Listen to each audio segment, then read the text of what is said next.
One of my favorite ETFs to invest in this year, where I've increased my position to nearly $50,000, is Vanguard's VOO. And it has a 10-year average return of 11.77%. QQQ is one of the best growth technology ETFs with a 10-year average return of 17.38%. And SCHD is one of the best dividend ETFs with a 10-year average return of 10.56%.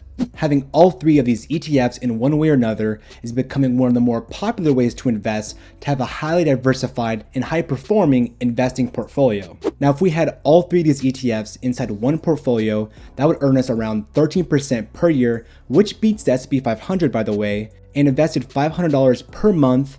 In 30 years, we would have over $1.8 million over investing only $500 per month. And with an investment return like that, with all that money, we could buy us a Lamborghini or buy us a huge mansion or do whatever the heck you want, honestly. With a wealth generating tool like ETF investing, we want to make sure we don't make any mistakes, right? So in this video, I'm going to be going over 3 of the most common mistakes I see that people make with ETF investing, and hopefully you can avoid these mistakes that I made and hopefully save you a ton of money along the way. The first mistake I commonly see when people start investing in ETFs is avoiding to purchase ETFs when they aren't performing so well. One example is when everybody earlier this year was bashing on SCHD and dividend ETFs in general, saying that they're dead and that SCHD will be negative this year after SCHD had a great performance in 2020 and since then. In 2023, SCHD was either going down or not doing anything at all when everything seemed to go up in 2023, like VOO, QQQ, all these great ETFs, you name it. They were all going up and SCHD was the only one that seemed like it was just going down and going red when it should have been going up just like the market. Well, it's officially positive for the year to date and up a significant amount in just the past month alone. For SCHD, it has great companies inside the ETF, a great dividend yield, and an even better track record, and other ETFs that track the overall market were absolutely soaring towards the end of the year, like VOO and QQQ. So of course it was due for a nice rebound. And honestly, who knows, perhaps within the next couple of years we could see a great run up for value stocks compared to growth stocks and see dividend stocks just absolutely tear up the market. Those who invest for the long haul and bought in at great deals in cheaper prices like I did, and I'm sure some of you guys as well, are very happy today knowing that the prices are way higher than they used to be, and even look forward to the next pullback to even make more money again. The second mistake I see people commonly make is not understanding this concept of fund overlap.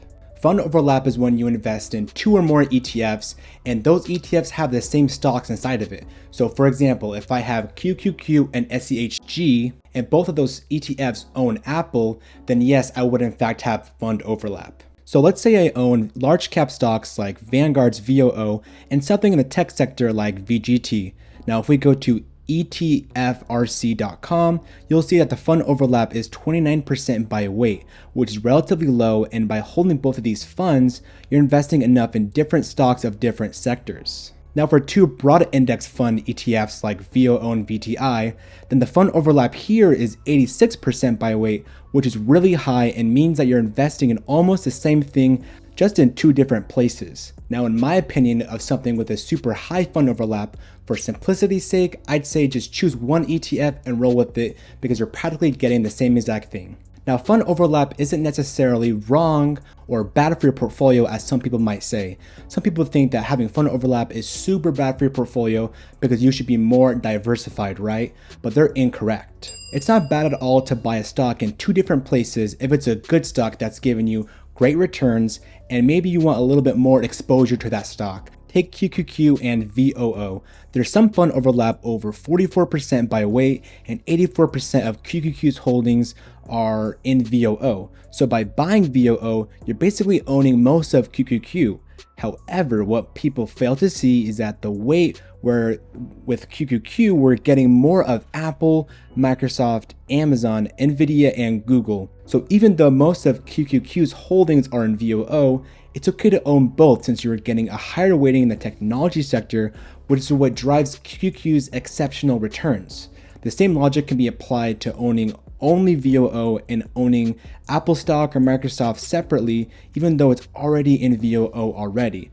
Most likely it's because you love the stock or a company and just want more exceptional returns. So overall, don't be afraid of some overlap. Personally, I have some fund overlap in my own portfolio, but that's okay because I recognize that I have fund overlap, and that's the most important thing. Is if you can recognize it and if it's involved in your overall portfolio strategy, then yes, it's okay to have fund overlap. And lastly, the third mistake I see people constantly make is not paying attention to expense ratios. Now, this might sound super easy and simple, but I honestly made this big mistake. An example I commonly see is people own the most famous technology ETF by Invesco, that being QQQ, instead of the cheaper and better to own overall, QQQM. The main difference is QQQM is cheaper to own by having a way lower share price, and especially the expense ratio or cost to own the ETF per year, which is 0.15% compared to QQQ's expense ratio of 0.20%. And honestly, that sounds great to me because I'm getting a 25% discount,